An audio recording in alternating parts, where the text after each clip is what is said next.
we are going to jump right in with Shauna and Mike, an amazing couple who I met in Banff, Alberta. That's Canada in the Rocky Mountains, to those who do not know Canadian geography, at my Keeping It Hot couples retreat last December, or December 2022, because I don't know how far in the future you are, McFly. Shauna and Mike, they're going to tell us their story of building a family and having a lot of their plans uprooted by the pandemic and the changes in the economy and job layoffs and hard decisions about how and where the money is going to come from and how often both parents are going to be able to be in the house with the children, because Mike works remote. He's a camp worker in Canada, and they're going to tell us where they were emotionally and physically, and then where they have come to together with some hard work and some hard conversations and a lot of self-honesty. This episode is brought to you by SPLASHBLANKET. Using a dedicated intimacy bed covering and washing it after sexy time may seem like it will add to your laundry load, but it's actually the opposite. Later in the episode, I'll tell you how. Get the world's first and best waterproof sex blanket at splashblanket.us and use code KEEPINGITHOT for 11% off. That's splashblanket.us. Got lube? Or at the very least, do you have an opinion on lube? I used to think it was sticky, messy, and plain unnecessary. That is, until I tried Coconut. Back in 2020, I received my first 3-pack of Coconut, oil-based lube, water-based lube, and their hemp-infused body oil, and I was sold. Since then, I've used Coconut every single time I've been intimate. Why was it love at first touch? Well, it's made with natural and organic ingredients, so I can feel good about what's going on in my body. It also feels, smells, and tastes great. I have really sensitive skin, so I was worried about how my body would react, but honestly, it leaves my vagina feeling better, like more moisturized and more balanced. Go to coconut.com and use code KEEPINGITHOT for 15% off. That's coconut.com. Hey, Canadian listeners, would you like some Coconut too? You can go to keepingithot.ca and use code KEEPINGITHOT to get 15% off. That's keepingithot.ca. Do you know the benefits of using sex toys made out of glass? First, glass is non-porous, so it's super easy to clean. You can even put your glass dildo in the dishwasher, which I probably would not because my kids unload it, but it's good to know that you can. I love the glass toys from YONI Pleasure Palace. I had a Keeping It Hot couples retreat, and I chose the Sacred Squirter as one of the toys for the welcome pack. It's made out of translucent pink glass, and it's shaped like a dragon's tongue. Honestly, it looks like a beautiful little sculpture, and the sensation from it is incredible. Glass toys present a firm touch, which is welcome for most G-spot and prostate play.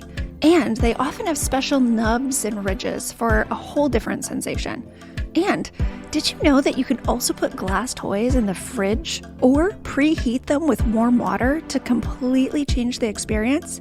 Go to YoniPleasurePalace.com and use code KEEPINGITHOT for 11% off.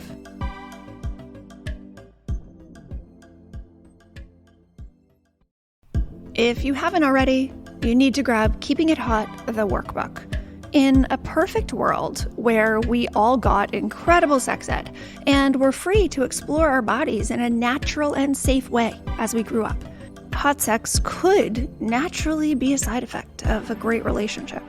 But many of us have physical issues and emotional or psychological hang-ups or communication limitations that make it so challenging.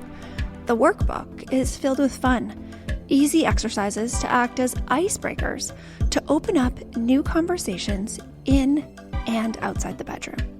Go to the links below or keepingithot.com to see where you can get the paperback version of the workbook or download the printable digital version directly to your inbox for immediate delivery.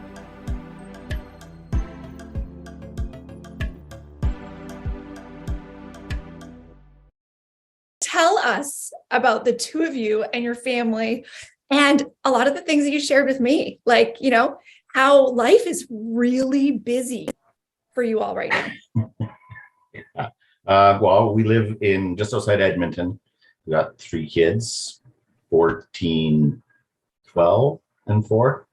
And we just moved back to Alberta and uprooted our family and put the kids in homeschool. And we wanted to be closer to the job I'm doing. Yeah, so he works in Fort McMurray in the oil fields. So I'm home with the kids for 2 weeks at a time, and he's usually only home for 1 week. Right. So he's gone 2 weeks at camp working and then 1 week home. And you're homeschooling all the kids. Are you still homeschooling them? Yes. Okay. You're homeschooling the 3 kids. And I've been there. A lot of us have been there now because of pandemic. I used to homeschool on purpose before pandemic too. Yeah. So I can understand the reasons why. And there are so many incredible reasons why, like even just starting with, you get to set your own schedule. Okay. So Mike, were you the one who booked the retreat? And did you follow me for very long before that? Because there were a lot of emails back and forth from Mike when he first booked it, excited and then nervous. And it was the whole range of emotions. Yeah, I'm a bit of an emotional train wreck. But no, I don't know. No. I have experienced it so far as you're an emotional carousel. I love the view from all of the places. Every time you open up more, I'm like, oh, I like how Mike thinks and I like his stories. Somehow, I don't know how the algorithm works, because I can assure you that my browsing history does not have monogamy in it or anything like that. The first time it popped up, I'm like, what is this? How did this lady get in my feed? I know, it's funny. It's funny because my content lands on the feed of people who don't know they're looking for something like what I'm talking about, right? Yes. Okay. Yes. So it popped up in my feed. And then once you watch one, right, and they started coming up more frequently. And then the retreat thing popped up. I think it was the retreat first and then the first challenge. Yeah, but then and then the big October challenge. And then once I got into the challenge and I started actually listening, then because at first I was like, oh, this would be awesome. We can just get away, go spend some time with each other. And then, it's a retreat and there's talk about meditations and this and that. And I'm like, oh, is it gonna be one of those, let's all sit around and force people to participate, and which I hate, but it wasn't like that. But once I started actually listening to the lives, and I was like, there was lots of stuff that was like, oh, okay, that's actually something I recognize. Up until that point, everybody thinks, or we think it's like, oh, our marriage is awesome, right? There's no like red flag crazy things, but then you hear these little things and you're like, that hits home. That makes sense. Yeah. Can you share any of those that you were hearing, Mike? Because it's funny that you said that, because people who have picked up my book, podcast hosts who have read it, producers who actually, one producer, he started following me during my March Hotness Challenge last year.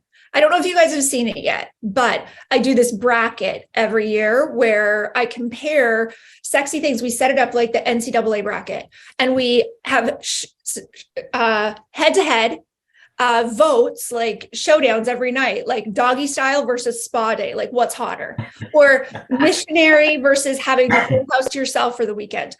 Like 5,000 people voted on that, and having the house to yourself for the whole weekend won. Like men, women, everyone, they were like, oh my God, that's so hot. Like, I want that. Right. So people come in and they're like, oh, interesting. This is about some sex stuff. And then they watch a couple of videos, or they get like a chapter in, or for you, Mike, it was maybe the first live stream you watched. You were like, wait a minute. I don't remember which one I heard first, but the two main things was the first one, I think, was the unsaid words. The things we don't say.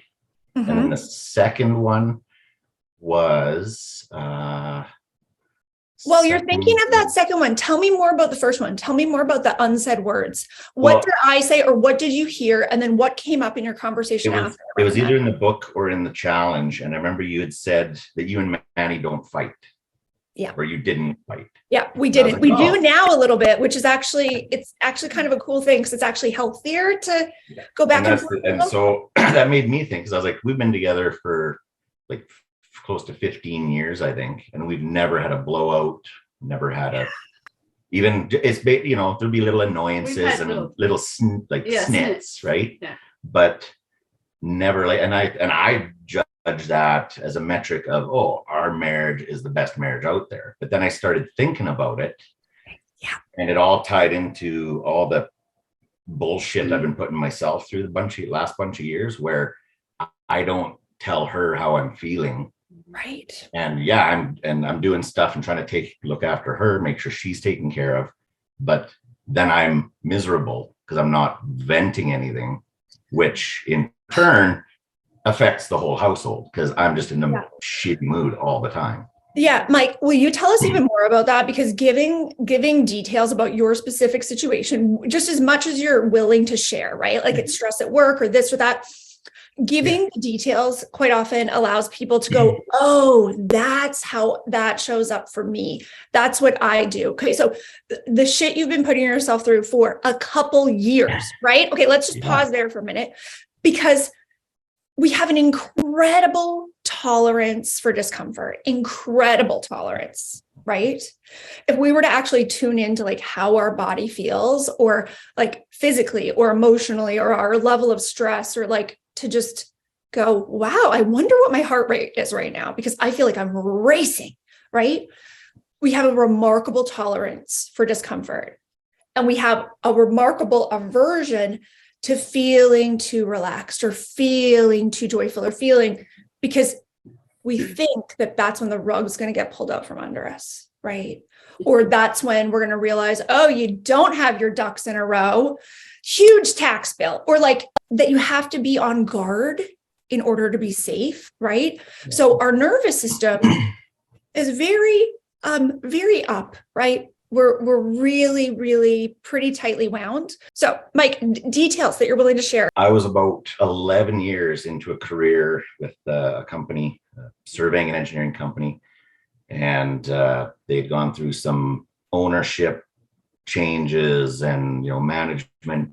The different groups were arguing amongst themselves. So eventually they shut their doors, filed for bankruptcy, and I had to start from scratch. So over that period, and I don't want to toot my own horn, but I was fucking awesome at what I do.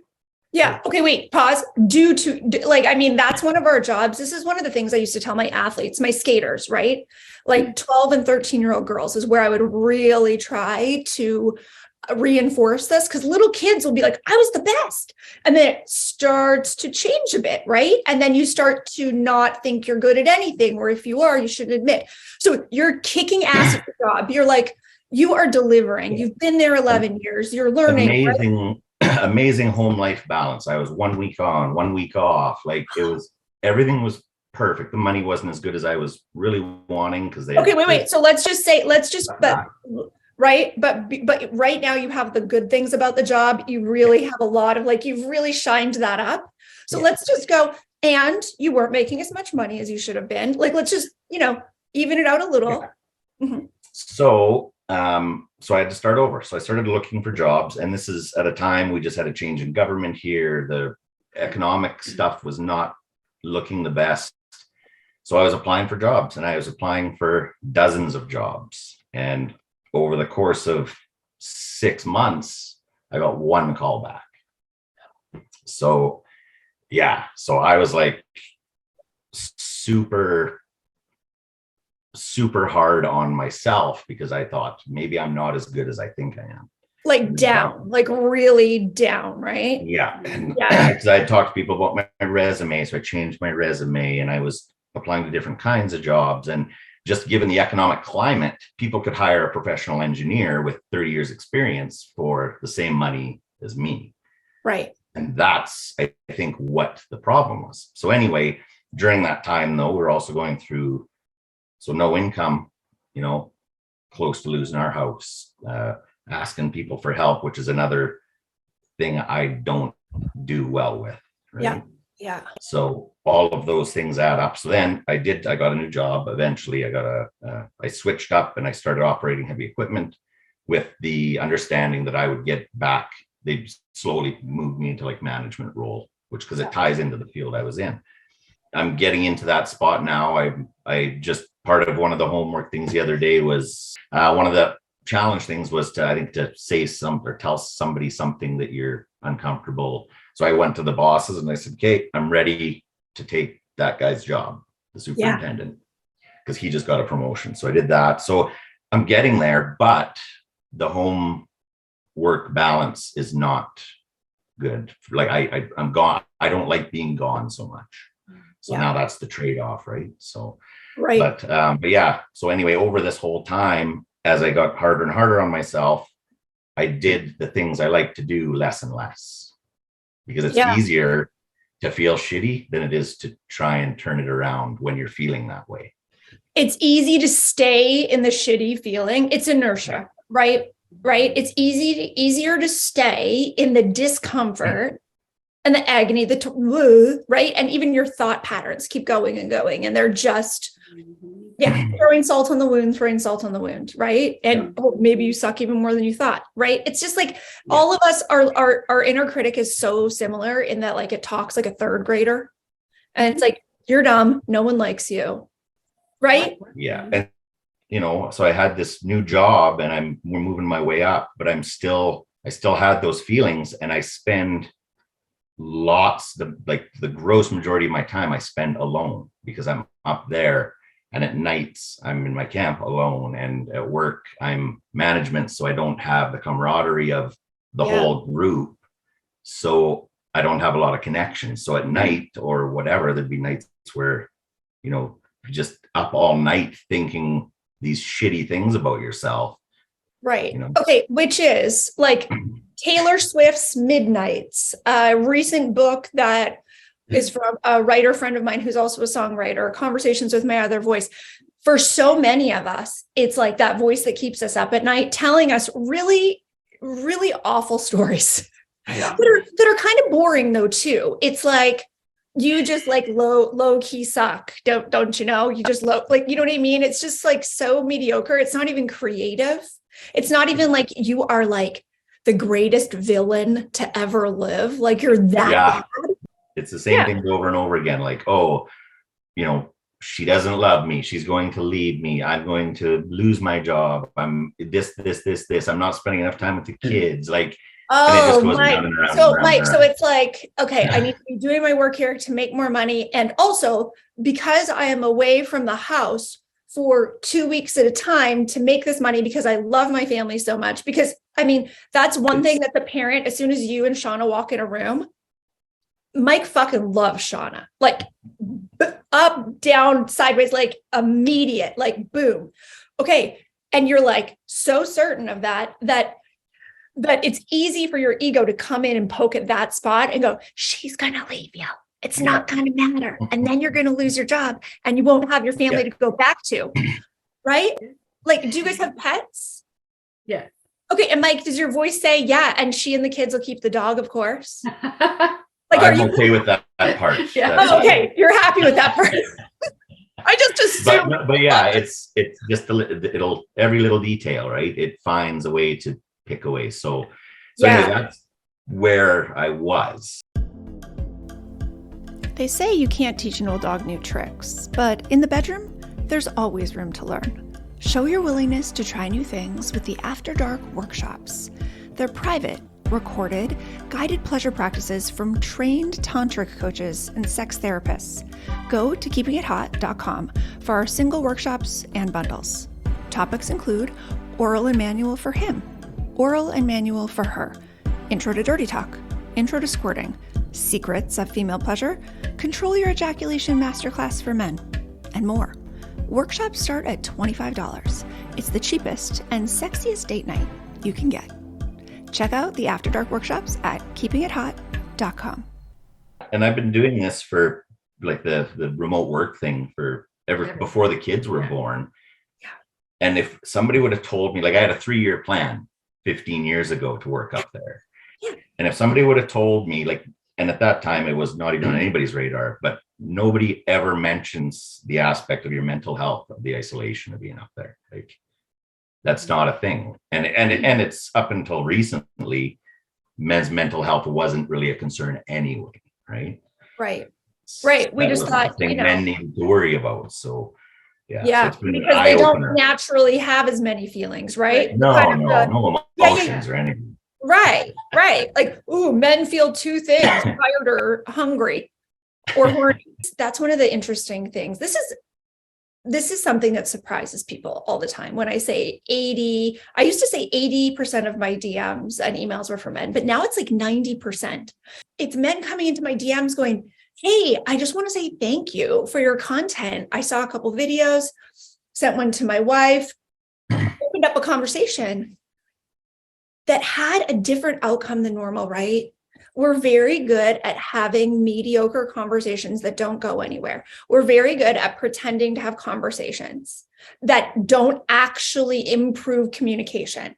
And we think, oh, something has to change in our lives, or our kids need to be a different age, or, oh, we need to wait till after the tax bill next year to have these conversations and to move forward, like in our understanding or our planning together, because that's one of the things when finances are up in the air, promotions are up in the air.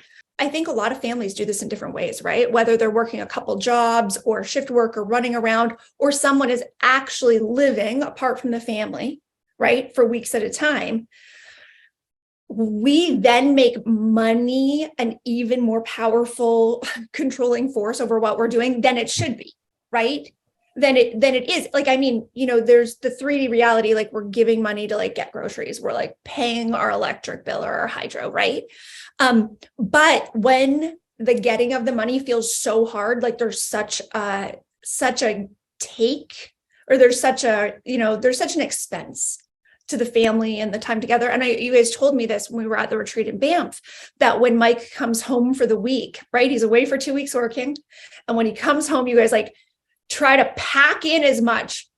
Well, there were a lot of things on the list, Shauna. So do you want to talk about that? All the things on the list when Mike gets home. Well, there's always a list. Like there's less things. Like we just moved into a new house. So, and it's a new to us house. It's a 20-year-old house. So there's lots of things to do always. So like last time he was home, it was changing the ceiling fan, or shelves in the garage put up, or it's just a never ending list. Yeah, of stuff. Mm-hmm. Oh, constantly. And that has to be on top of squeezing in time with the kids. So we always try to schedule at least a day or two that we take them out and do something. Because you're homeschooling. So you have, when he's home, you guys can just go on your own schedule for the most part. Yeah.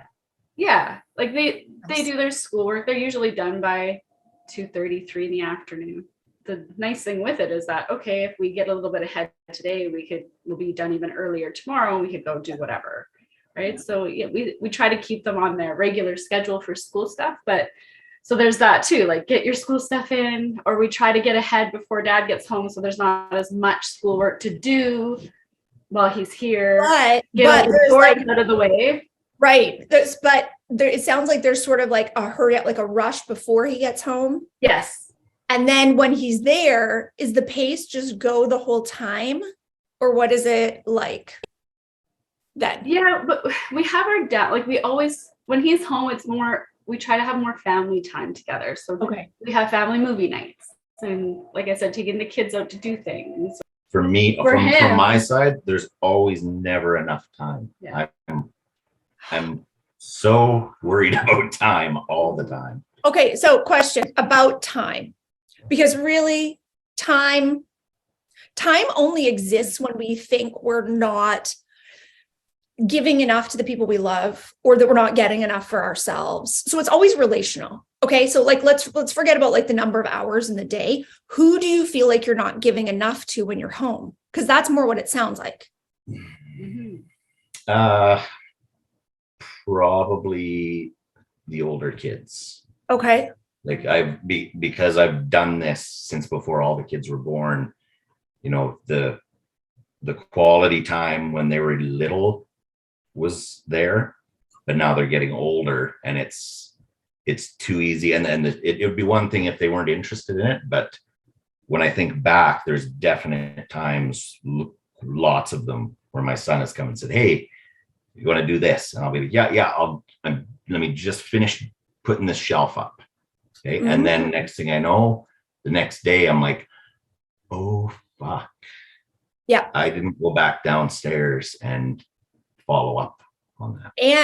But that's such a great awareness. That's such a great awareness, because you know what happens in families for generations? The kid who will only ask once, just asks once. Mm-hmm. And then they walk away, and then they become a parent who tells their kid, only ask once. And then if they say no, just don't. And maybe they'll have a kid, because we have kids with different personalities, right? And I'm sure you do too, that there's a kid who will be like, they're not taking no for the answer. They're going to follow up. They're going to follow up. They're going to follow up. And they squeaky wheel gets the grease, right? Yeah. So the fact that you're noticing this before you see your child replaying it with their kids, like, bingo, you're not late. You're not late. Right?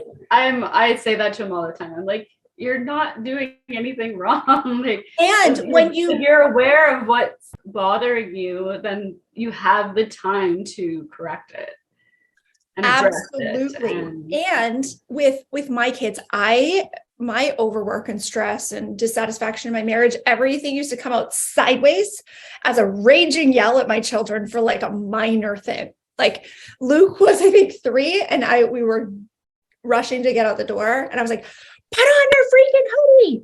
And he looked at me and he goes, which one is my freaking hoodie? Oh, stop being a monster. So with the kids, and this is what I would invite for you, Mike, is when you notice that you forgot something, that the older one asks, to go to them and go, buddy, shit, you asked me that last night, and I wanted to do that more than I was doing the shelf, but then I just kept going with something else and I forgot. Okay, here's how you can come back and ask me again. Yeah, or when I'm doing that. Yeah, I actually told him that maybe a month ago. I sat him down and I said, hey, like, sorry, I know I do this a lot. I said, but shit comes up. So if I don't come down in an hour, come and bug me again, because And did he hear you? Because adulting sucks. Yeah. Okay. But also, what if one or two of your kids are in a situation where they're working in a camp when they're parents? I want you guys to think about, if that is the situation, what if there's even more remote work like that going on? Like more contracts? Like what if everybody works from home except when you're working on a project? Like what if the traveling away, maybe it's not just an oil field thing. Maybe it's an IT thing. Maybe it's a this, maybe that's, it's once a quarter you go away for 2 weeks, and do your work with your team on site or whatever. How would you want your kids to feel when they came home with their kids? Would you want it to be like the way it is right now? Not quite. It's because it sounds like there are a lot of good things. You guys are getting a lot of important things in, right? You're like, these are our values and we're going to stick to them. Yeah. The things that I would change are fairly minor, in retrospect. So, it's not, that part is not terrible. And I think I wrote this down somewhere too, is the time thing. I waste so much time, like even the time when I'm away. So the time I spent thinking shitty stuff in camp, I could have been doing any number of things. I could have been going to the gym in camp. I could have been writing. I could have been doing whatever. Yep. That would make use of that time, maybe, or maybe I'm looking something up or booking something for us to do when I get home, whatever the case may be. Mm-hmm. Right. My worry about time is ridiculous when I think about my time management. Because you actually have, because that's the interesting part, right? When you get home, you feel like there's not enough time. And when you're at camp, you're like, I have way too much time to myself. I have way too much time in my head. Right? And that's the balance, right? That's the work-life balance. When it was a week on, week off, it was perfect. Okay, wait. It was perfect. It was perfect, Mike, because you only had to be miserable and stewing in your own thoughts. 50% of your life. Yes. At that time though, in camp, like I actually used to take my guitar to camp with me and I'd play music at night in my room or do any number of things. Like I used to record covers of songs and send them to her. Like I was in a totally different headspace then. How can using a splash blanket for intimacy and washing it after every single use actually simplify laundry? Here's how. I have 2, almost 3 teenagers in the house, and they are scavengers when it comes to shared items like towels. They seem to hoard them, some clean, some dirty, on their bedroom floors. Do I want anything touching my vulva that's been on the floor? No. Every time the splash blanket comes out of the dryer, it's promptly folded and put in the linen closet, and the kids never touch it. They may ask, Mom, where's a clean towel? But I never have to go look for a clean blanket for sexy time. Grab yours at splashblanket.us and outsmart the adolescents in your life. Use code KEEPINGITHOT for 11% off.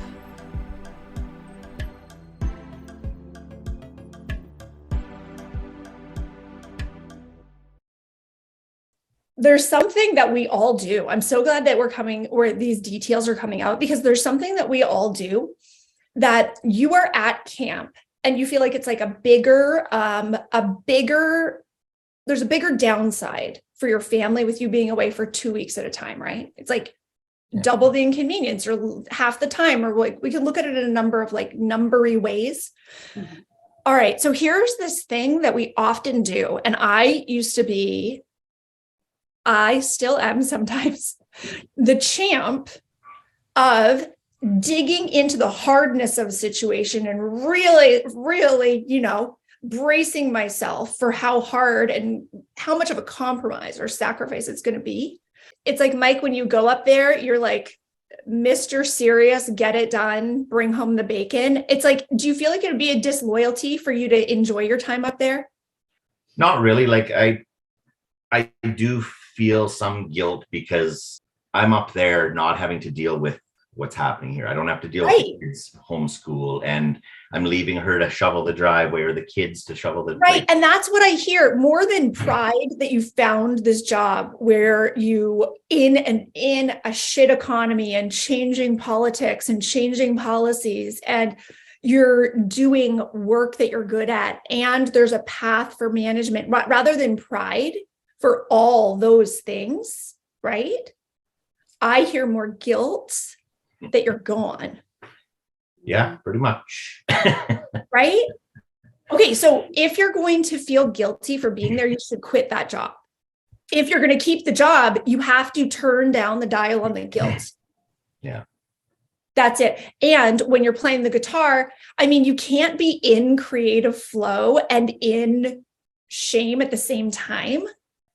That's one of the reasons I think why a lot of people have trouble really relaxing in the bedroom in intimacy, because there's shame that comes up, and you can't have shame and relaxation, release, pleasure, joy, creative ideas, right?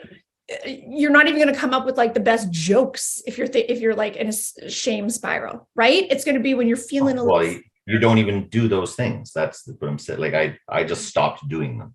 Right. And what do you do? Do you scroll? Do you like walk around, sit in the dark? What do you do? When I'm up there feeling like shit.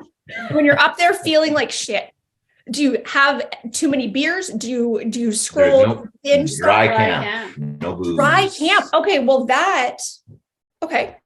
Which is good in its own way, but no. Well, I mean, it reduces the number of variables for poor choices as far as ways we can feel better, because I know for myself, alcoholism runs in my family, and I will have maybe one glass of wine or like one, like I like the Vizzy brand, like a White Claw, right? Yeah. At night. But I notice, wow, that takes the edge off so well and so fast and so consistently. Like I know by the third sip of a 5% like seltzer, right? That I'm like, oh, calmer, right? So we all have those things that we can reach for that can numb us or try to fill us up that aren't the healthiest things, right? They are. Yeah, no, when you basically, I would just sit in my room and the TV would be on, but it would just be all up here, just this my own little TV show upstairs, and it would start with one little thought, and it just snowballs from there. And then the next thing you know, it's like 2:00 in the morning. I got to get up in 2 hours, and it's basically just that's what it was. It was just getting wrapped up in my own head all night. That's all I would do. So thankfully, I don't do that. No, you are feeling better. You know what? It's so interesting because Shauna, I would love to hear from you because I'm not married to him, right? I just see him on Facebook, whereas, never in person except bam. What are the changes? Because I've noticed this change in Mike over the past couple months, him just like seeming more confident, more certain, more like go with the flow kind of, but you tell us from absolutely. I've noticed like his glow changed, even like he has a smile more on his face, and he seems a lot happier and just excited to try some stuff, and I guess, and to look forward to those new changes. I think it's been a good improvement for sure, because like I said, like he doesn't really show that, like, because we stay in contact when he's gone. Like we FaceTime every night and talk to him every single night, and talks to the kids every night. And he calls me during the day when he's at work and sitting in his truck and sitting there watching people, I guess, whatever he does. But so it's not like we have like zero contact for the whole week that he's gone. But it's nice to hear him, like feel like I could hear it in his voice that he's feeling happier. Yeah. And what would you say the change is, Mike? Like, what was the thing in the challenge that made you go, oh, wait, maybe I have some agency over these like repetitive autopilot thoughts? Was it the thoughts that you considered first? Like, I think I can get a hold on this, or wait, I think I'm going to take some different actions. I think I'm going to just make some changes rather than just waiting. What was it? It was the second thing that you had mentioned that struck a chord was trying to manage her emotions. Oh, because I was talking about how so often we try to manage our partner's emotions because we love them and we want them to feel better. And so I was withholding mine because I thought I was saving hers. Right. And what that did then, like when I realized that, I was like, all of this shit I'm doing is affecting me because I'm withholding it. And really my own thought processes is thinking that whatever I tell her, when I tell her I'm feeling shitty, she's gonna have a shitty reaction and she's gonna think it's a reflection of her. But that's totally unreasonable. Right. And how do you really feel, Shauna, when he tells you? And that's not usually the case, because usually when he finally does open up, and it's like, are you serious? Like, we could get through this. Like, let's talk about it. Like, it's not that big. No, it's not. It's not a burden. He's not handing you like a steaming pile of shit and going, here, just hold this for me for a minute. But I think too, because he feels like I'm burdened with all of this, like my everyday with the kids in the house and this and that he doesn't want to add to it. That's exactly it. Right. That's exactly where it came. And Manny does this as well. If he's worried about a stock position or this or that or anything, he won't bring it up to me because he doesn't want to add to it for me, but I can feel that he's holding something that he's not letting out. Like, and can you feel that from Mike too, when he's just surface and like not? Yeah, absolutely. For sure. Yeah. Like you're not fooling. Like he's heavy. You know what I mean? It's just right. Like, you're not fooling anyone. When you're like holding the weight of the world, you're not going to be walking straight, Yeah. And you know how I want you walking? Do you know that Ben Stiller, like with the meme with the head in the mind? Is it a Zoolander one? I don't know. Zoolander, yeah. I want you. That's how I see you at camp, Mike. And that's how I see you strutting back into your house to your beautiful wife, your beautiful kids, right? Yeah. Like, oh yeah. Daddy figured out some stuff when I was up at camp, and now I'm excited to do this and that, coming back refreshed instead of so just dark. It's like, I think I felt that this time, like with him coming home this time, it was more exciting and like we had something to look forward to, or something to do together, and it was nice to have that right, and to other things to work on, like the workshops, or what are they called, the after darks. Yeah, the after darks, right? Yeah, Just like pick a date night, like, oh, we're gonna sneak away for a night, and yeah, it's fine. I love it. So Shauna, did you follow any of my stuff when he booked Banff? Or did he just book Banff? He's like, we're going on a trip. What do you say? We're going on a trip with someone from Instagram. We're going on a couples retreat. And I was like, oh, that sounds fun.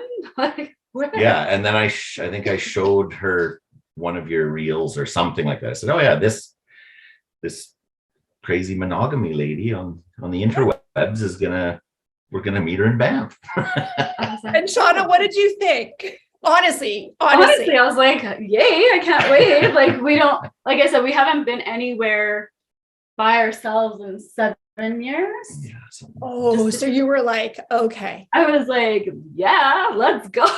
When do we leave? You always do stuff as a family, right? Always. Yeah. Always with your kids everywhere. Yeah. You take your kids everywhere. Yeah. Everywhere. Like, we don't go for dinner together. I probably count the date nights on one hand in the last. Okay. Okay. And the oldest is 14. Mm-hmm. Do they ever get left home alone with the oldest? Like during the day? They do. I do now. Yeah. Okay. Because when he's gone. Our kids love when we go out on a date night and they're home alone for a few hours. Mm-hmm. We lock the door and the dog's here and whatever, but they love it. And we always like make jokes like, okay, the dancing girls and the drugs like have to be out by 9 p.m. because we're coming back. And they just think it's like so funny. Like, Yeah, and I mean, they're good kids. I have a 4-year-old, but she's not like taking things apart. Like, she's very easy to take care of and keep an eye on. So even if he's gone, I'll run if I have to go do some shopping, I'd rather just take an hour or two and go by myself. Well, this would be really cool if when Mike's home, the two of you just run errands for an hour and leave the kids home, right? Because I think that's the reason why a lot of us are feeling like we have to reinvent the wheel for like, wait, how do we do happy marriage? Wait, it's like we've seen marriage all over the place. We saw Married with Children. We all grew up with that. Is that what we want? Is that what we want? For men to either hate their wife because they had to marry them or sexualize their daughter because she's hot. It's like, what is this? So we've seen marriage in a lot of different ways. But what I think is the greatest thing when we are still in a situation where our kids are in the house, if we can make shifts when our kids aren't gone yet. And if your kids are older and they're having their own kids, that's the next perfect time, right? For you seeing how your kids as a couple, your kids in partnership are prioritizing their own well-being or not, right? And just starting that conversation around, yeah, it's important to make money. It's important to go and do family things, but also it's important to relax. It's important for us to feel good for us. And then Mike, you even telling your kids, because I'm sure that they have some of these same tendencies as far as, the tape in our brain. Absolutely. And our kids' little quirks, like Luke's anxiety, Nico's this, blah, blah, blah. I'm like, I think I know where that came from. I think I know. So speaking out loud to your kids about your own thought process, like, yeah, sometimes when I'm sitting at camp, this tape starts playing in my mind and it just repeats this and this. And this is what I do to stop it. Do you have anything that comes into your brain and repeats and repeats? Little kids are so funny with this. And this is what I used to have my nieces over a lot. I used to watch them a lot. And when it was a full moon, what we would do is we would send our worries to the moon, like those little worries that come in and go over and over. And this is what I would do. So everyone can take this. It was send your worries to the moon. I told them, put your hands together like this, and then whisper that worry into your hands. Okay. Whisper it right in. Don't worry if you don't get the words exactly right, because the moon is super, super smart and it's going to understand even if you didn't, right? Because it's been watching. You whisper the worry into your hands And then you go like this and you're like, bye, little worry. And the moon, just during the full moon, it like pulls all of those worries up and recycles them into new stars. And that worry might try to come back and hang out with you because you are really a fun person, and it might want to come and like be in your head again. And you go, oh, no, like I sent you, you can go now and play. Like you don't need to keep reminding me of that. We're good. Send your worries to the moon. So talking to kids about that, even if they don't seem very worried, even if they don't seem very stressed, like maybe they're going to be a kid who has low anxiety. Amazing. But maybe their future spouse won't be the same. Maybe a boss who they work with for a while or whatever. So like talking those things out to kids, you never know what they're going to pick up, right? You never know what they're going to pick up and keep inside. But talking that out with them, I think can help so much. We have a little anxiety girl for sure. Yeah. And it's I think it's so great. When I was growing up, we never called anxiety. Yeah, no. We just said stress. And stress was shy. Yeah. Oh, stress or shy. Oh, okay. Stress or shy. You're so right. Because that's how it shows up when kids are little.